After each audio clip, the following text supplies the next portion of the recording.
arrive un des chefs de synagogue nommé Jaïr.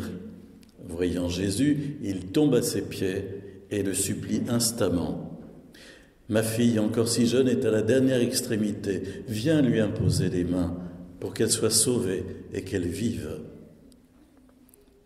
Jésus partit avec lui et la foule qui le suivait était si nombreuse qu'elle l'écrasait. Or, une femme qui avait des pertes de sang depuis 12 ans, elle avait beaucoup souffert du traitement de nombreux médecins et elle avait dépensé tous ses biens sans avoir la moindre amélioration. Au contraire, son état avait plutôt empiré. Cette femme, donc, ayant appris ce qu'on disait de Jésus, vint par derrière dans la foule et toucha son vêtement. Et se disait en effet, « Si je parviens à toucher seulement son vêtement, je serai sauvé. » À l'instant, l'hémorragie s'arrêta et elle ressentit dans son corps qu'elle était guérie de son mal. Aussitôt, Jésus se rendit compte qu'une force était sortie de lui. Il se retourna dans la foule et il demandait « Qui a touché mes vêtements ?» Ses disciples lui répondirent « Tu vois bien la foule qui t'écrase et tu demandes qui m'a touché. » Mais lui regardait tout autour pour voir celle qui avait fait cela. Alors la femme, saisie de crainte et toute tremblante, sachant ce qui lui était arrivé, vint se jeter à ses pieds et lui dit toute la vérité. Jésus lui dit alors, « Ma fille, ta foi t'a sauvée. Va en paix et sois guérie de ton mal. » Mais comme il parlait encore, des gens arrivent de la maison de Jaïr, le chef de synagogue, pour dire à celui-ci, « Ta fille vient de mourir. À quoi bon déranger encore le maître ?» Jésus, surprenant ces mots, dit au chef de synagogue, « Ne crains pas, crois seulement. » Il ne laissa personne l'accompagner, sinon Pierre, Jacques et Jean, le frère de Jacques. Ils arrivent à la maison du chef de synagogue. Jésus voit l'agitation et des gens qui pleurent et poussent de grands cris. Il entre et leur dit « Pourquoi cette agitation et ces pleurs ? L'enfant n'est pas morte, elle dort. » Et on se moquait de lui. Alors il met tout le monde dehors, prend avec lui le père et la mère de l'enfant et ceux qui étaient avec lui, puis il pénètre là où reposait l'enfant. Il saisit la main de l'enfant et lui dit « Talitha koum », ce qui signifie « Jeune fille, je te le dis, lève-toi ». Aussitôt, la jeune fille se leva et se mit à marcher. Elle avait en effet 12 ans. Ils furent frappés d'une grande stupeur. Jésus leur ordonna fermement de ne le faire savoir à personne. Puis il leur dit de la faire manger. Ce sont des beaux passages de la Bible que nous écoutons ce matin, et notamment la première lecture, un passage du livre de la sagesse qui dit très clairement que Dieu n'a pas fait la mort. Voilà, ça commence comme ça. Dieu n'a pas fait la mort. C'est-à-dire, fondamentalement, la création de Dieu est bonne. Elle est orientée vers la vie. Elle est marquée par la bonté, par la vie. Ce qui naît dans le monde est porteur de vie. On n'y trouve pas de poison qui fasse mourir. Quelle belle confession de foi, profession de foi en la bonté originelle de la création. Et l'auteur du livre de la sagesse, la rédaction date environ du IIe siècle avant Jésus-Christ, continue en disant « Dieu a créé l'homme pour l'incorruptibilité ». Alors peut-être que ça nous aide à mieux comprendre le geste que fait Jésus en prenant la main de cette jeune fille et en lui disant « Talitha koum », jeune fille, lève-toi, lève-toi. Le mot « lever » dans la Bible a un sens fort. Il est employé pour parler de la résurrection de Jésus aussi.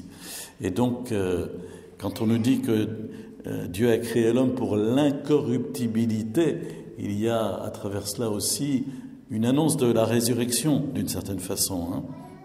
Et on nous dit le secret de la chose, au fond, c'est par la jalousie du diable que la mort est entrée dans la vie.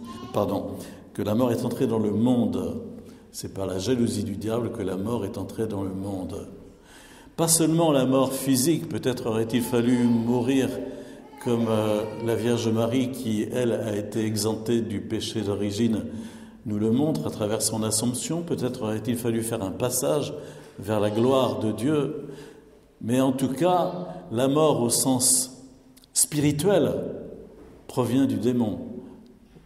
L'enfermement de l'homme dans un non total et définitif à Dieu, ça vient du démon. C'est l'acte même d'ailleurs de refus du démon. Et Jésus dit clairement que c'est par le démon que la mort est entrée dans le monde. La mort spirituelle est aussi, en conséquence, une altération de la vie de l'homme telle que nous la connaissons aujourd'hui à travers la mort physique, à travers la maladie, à travers l'entropie, la dégradation, que sais-je, la vieillesse. Mais vous comprenez aussi que lorsque Jésus dit à propos de cette jeune fille, elle n'est pas morte, elle dort. Alors tout le monde rigole évidemment, mais Jésus a en arrière-fond cette certitude que, au fond, cette jeune fille vit. Elle n'est pas enfermée dans la mort spirituelle, elle vit, même si elle donne des signes cliniques de mort physique. Voilà. Jésus, plusieurs fois, parle de la mort en termes de sommeil. À propos de Lazare aussi, Jésus dit à ses disciples, « Je vais aller le réveiller. » Alors les disciples, qui on la comprenaient un peu dur, disent, « Ah ben s'il dort, c'est qu'il va mieux. » Alors c'est peut-être pas la peine d'y aller. Voilà. Vous comprenez, il faut rentrer dans l'Écriture, dans la Bible, pour bien saisir le sens profond des mots qui sont comme des moules, qui nous transmettent le message. Alors, je voudrais peut-être terminer en soulignant combien le récit de Marc chapitre 5, ces deux guérisons que Jésus accomplit sont imbriquées l'un dans l'autre. Vous avez remarqué, il y a un papa qui vient trouver Jésus pour sa fille qui est au plus mal. Il est chef de synagogue, il s'appelle Jaïr. Et puis, dans l'entrefaite, il y a une femme qui vient toucher le manteau de Jésus par derrière. Et on nous dit d'ailleurs dans les deux cas que, au fond, la jeune fille a 12 ans et que cette femme était atteinte de cette perte de sang depuis 12 ans. Une façon de faire écho à réfléchir. En tout cas, on s'excuse auprès des médecins qui sont dans l'Assemblée. Ils sont ici vraiment noircis par Saint Marc, comme vous avez remarqué, qui souligne elle avait beaucoup souffert des traitements de nombreux médecins, et puis elle n'allait pas mieux, elle avait dépensé tout son argent, et puis au contraire, son état avait plutôt empiré. Enfin, vraiment, c'est la totale. Hein. Mais qu'est-ce qu'on aurait peut-être... Saint Luc, dans son récit, a évité ce genre de choses, parce qu'il était médecin. Alors on aurait peut-être pu penser que si l'évangéliste écrit ça comme ça, c'est parce qu'il veut mettre en relief la façon dont cette femme va être guérie par un acte tout simple, qui est un acte de foi. Elle vient par derrière. Pourquoi ? Pour ne pas se faire remarquer. Pourquoi ? Parce que, atteinte d'une hémorragie, elle était impure, considérée comme impure selon la loi cultuelle et religieuse de l'époque. Donc elle était bannie de la société quelque part. Donc elle n'avait pas à se trouver là. Donc imaginez, elle se ramène en catimini pour trouver Jésus et simplement, elle ne veut pas lui parler, simplement toucher la frange de son vêtement. Elle a la foi que Jésus peut la guérir. Et c'est ce qu'elle fait, et aussitôt elle est guérie. Et remarquez bien que Jésus ressent profondément qu'une force est sortie de lui, et il va poser la question, ce qui va faire rigoler les disciples une fois de plus, il va poser la question, qui a touché mon vêtement ?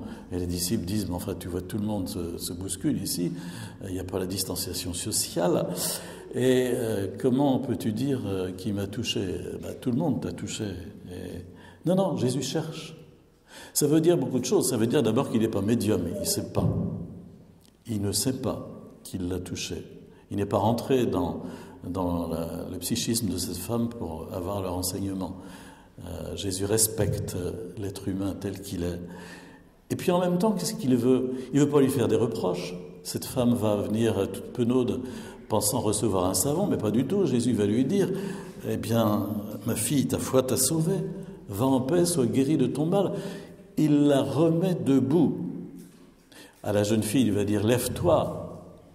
À cette femme, il la remet debout, physiquement et socialement. Il la réintègre dans la société et par sa guérison. Et vous voyez la grande bonté de Jésus qui est le chemin, la vérité et la vie. Il l'a dit lui-même. Et les gens le comprenaient bien parce que souvent, on sentait qu'une force de vie sortait de Jésus et les guérissait tous, comme écrit Saint Luc.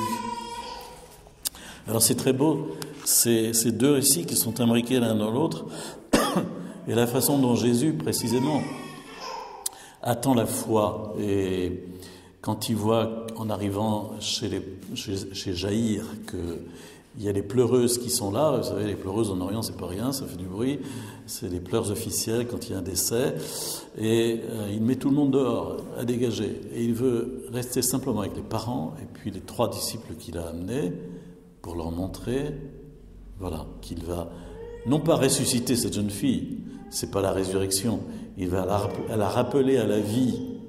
La résurrection, c'est autre chose, c'est entrer dans un monde nouveau avec un corps glorieux. Ce ne sera le cas d'aucune des personnes que Jésus a rappelées à la vie, ni Lazare, ni cette petite fille, ni le fils de la veuve de Naïm. Mais en même temps, c'est une grande annonce de la résurrection. Jeune fille, je te le dis, lève-toi, Talitha koum. C'est ce que Jésus dira à toute l'humanité à la fin des temps quand il viendra pour la résurrection de la chair. Il nous ressuscitera tous. C'est une annonce de la résurrection qui nous est proposée ici à travers cet épisode. Et cependant, tout est fait dans la simplicité avec des choses vraiment très ordinaires. Vous savez ce que Jésus dit à la fin ? Il dit... elle doit avoir faim, donnez-lui à manger.